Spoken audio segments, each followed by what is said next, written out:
Perkenalkan kami dari CGW Angkatan 7 Kabupaten Wonogiri ingin menyelesaikan tugas demonstrasi kontekstual modul 2.3 tentang coaching akademik. Perkenalkan, nama saya Eliania Delta Sabrina Putri dengan fasilitator Bapak Nugroho Widi Pamungkas dan PP Bapak Sunario.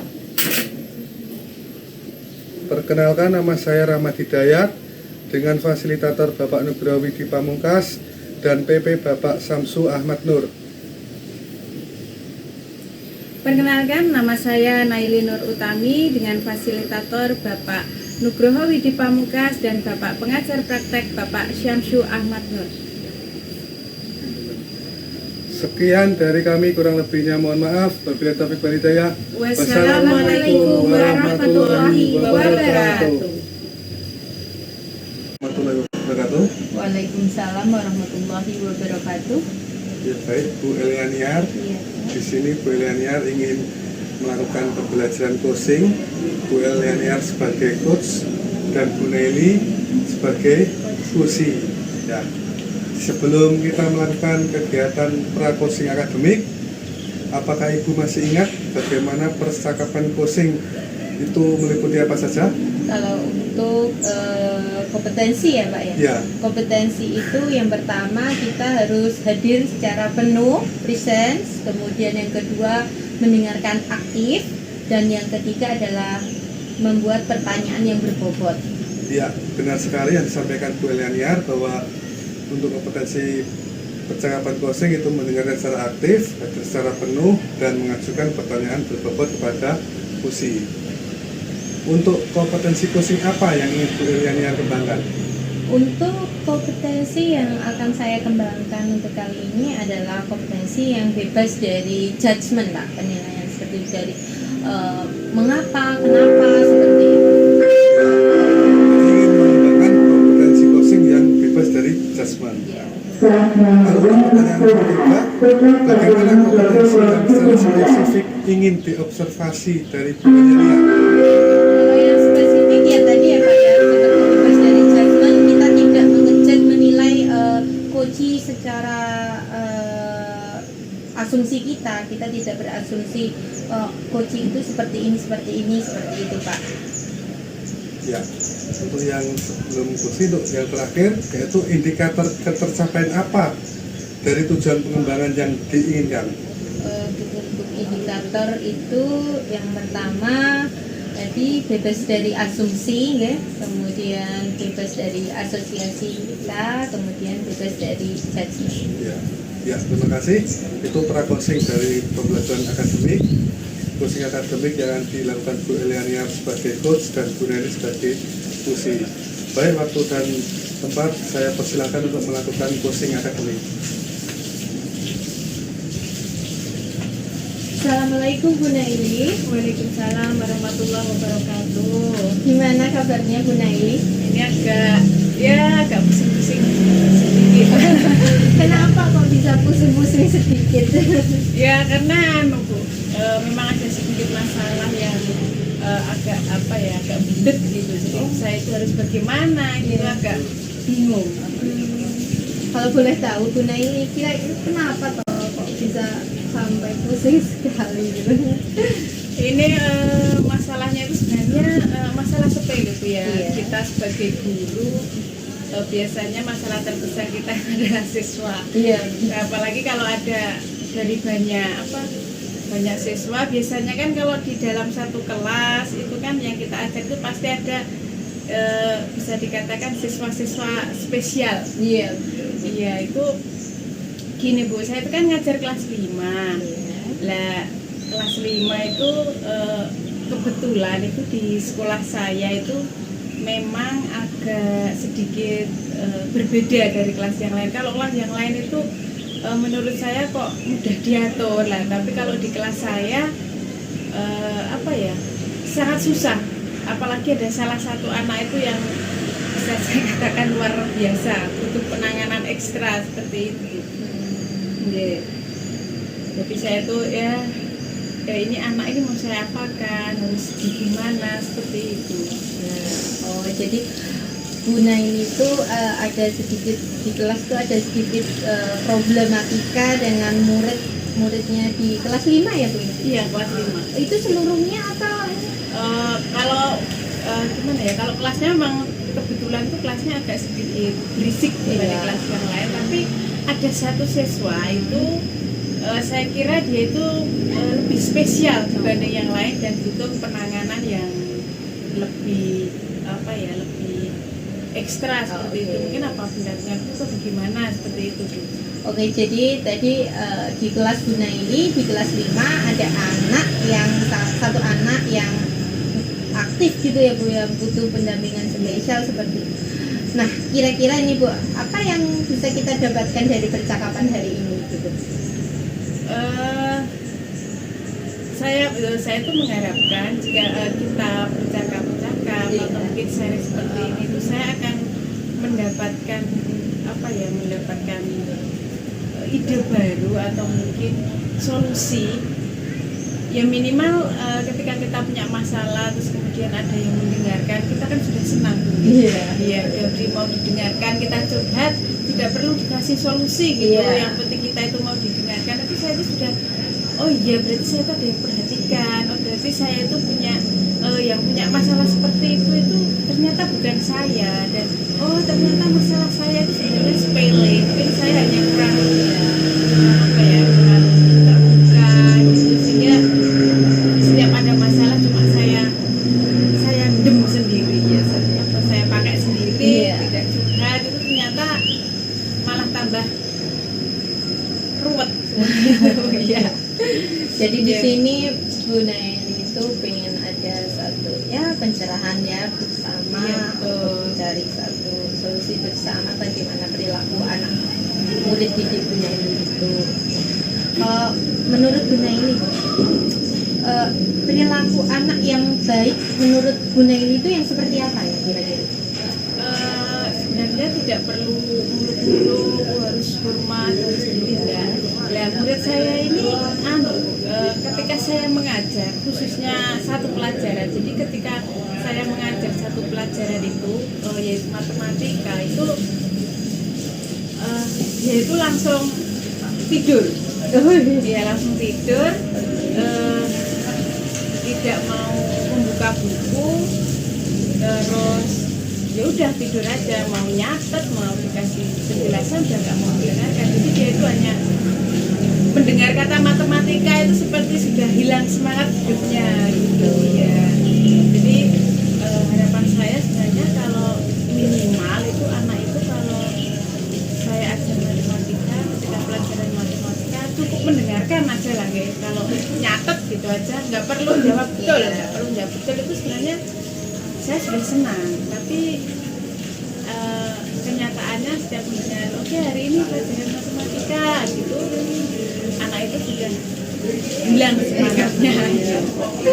Jadi ada satu itu tadi anaknya Bu Naili itu kalau matematika itu udah nggak ada semangatnya sama Iya. sekali ya pro gitu ya. Betul sekali. Oke Bu, jadi permasalahan murid Ibu agak tidak bersemangat jika pelajaran matematika tadi ya. Kemudian kalau kita buat skala nih Bu ya, dari 1 sampai 10, kira-kira murid Ibu itu masuk di skala berapa? Untuk tingkat semangat belajarnya ya, kalau pas matematika itu karena memang sangat parah, saya kira masuknya cuma skala 5. Ini buku catatan nggak punya, terus langsung masuk matematika langsung tidur seperti itu. Jadi anak tersebut menurut Ibu masuk di skala 5 ya. Menurut apa ya tadi? Keaktifan semangatnya Iya, belajarnya iya. dalam Khusus untuk matematika. matematika. Kemudian kira-kira ya Bu ya, Ibu pernah mencari tahu mengapa murid Ibu itu seperti itu? Oh iya, pernah Bu. Jadi menurut teman sejawat saya, kebetulan kan tetangganya itu setiap malam itu pasti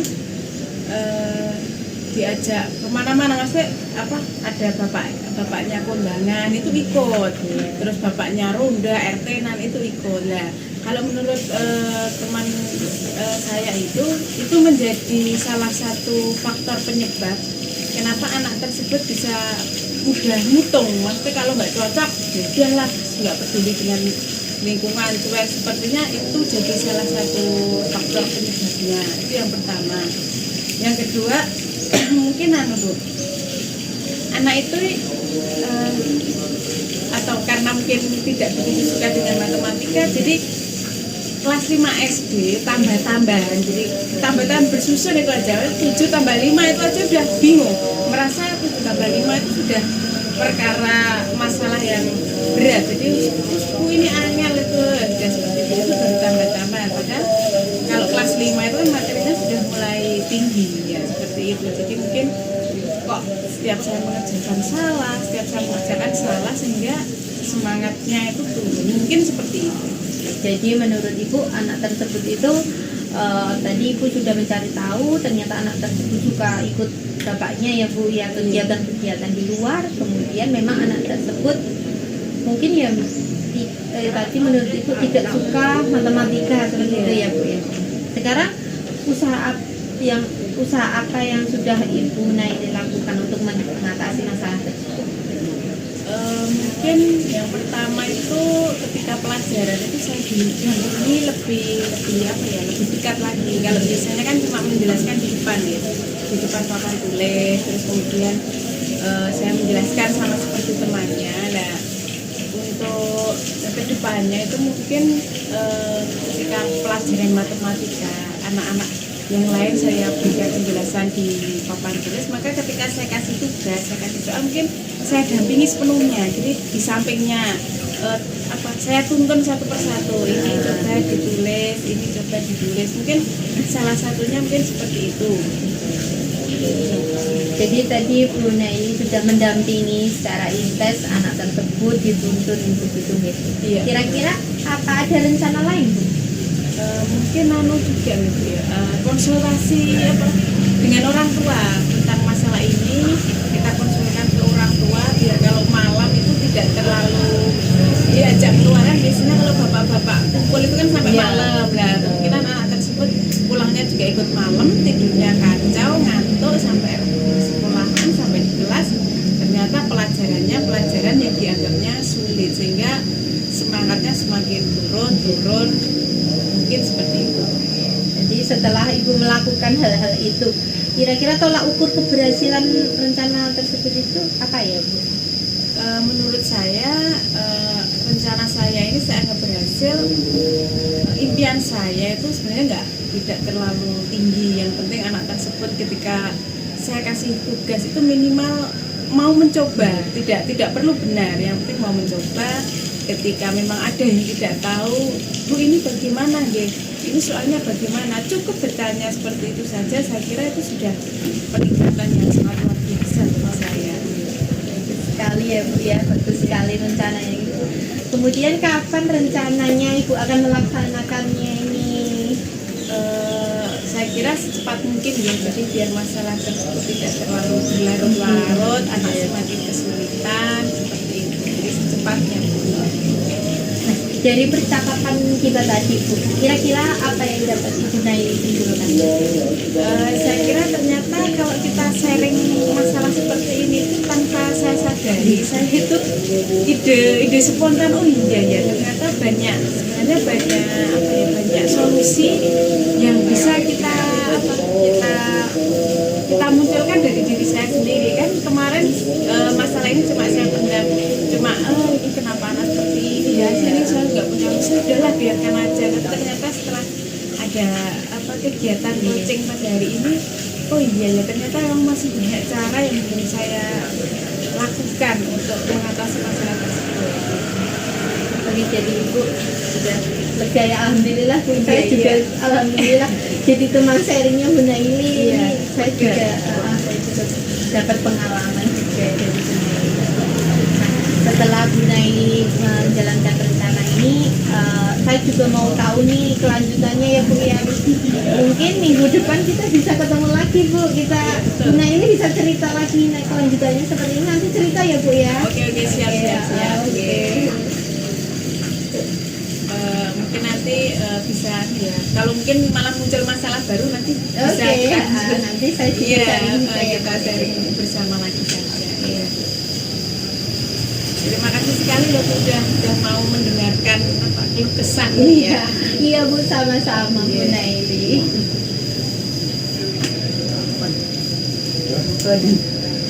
Baik, tadi posting akademik yang dilakukan coach oleh Bu Elianiar dan juga Bu Neri sebagai kursi. Kemudian untuk kegiatan pasca posting, saya ingin melakukan interaksi dengan Bu Elianiar sebagai coach. Jadi yang pertama, indikator pencapaian apa yang sudah Ibu Elianiar kembangkan pada saat melakukan posting?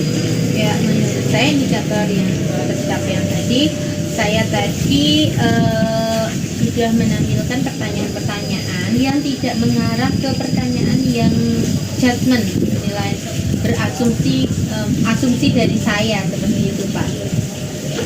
Kemudian yang kedua, catatan hasil observasi berbasis data yang bebas dari asumsi dan judgement tersebut sudah Bu Elianiar terapkan.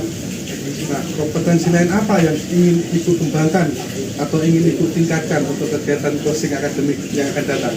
Kalau untuk kompetensi yang akan saya kembangkan lagi, mungkin saya akan mengembangkan pertanyaan-pertanyaan yang lebih berbobot, pertanyaan-pertanyaan yang lebih dapat dan mampu menggali potensi-potensi pada diri Koji, sehingga Koji dengan leluasa menjawab apa yang ingin disampaikan pada Koji.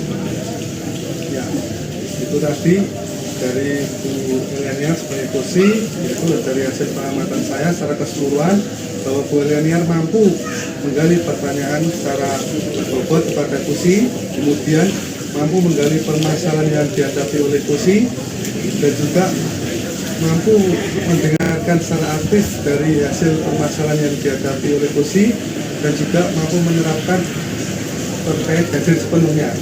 Dan selain itu, Kosi juga merasa bahwa dengan melakukan coaching akademik, Kosi bisa mengatasi masalah yang dihadapi.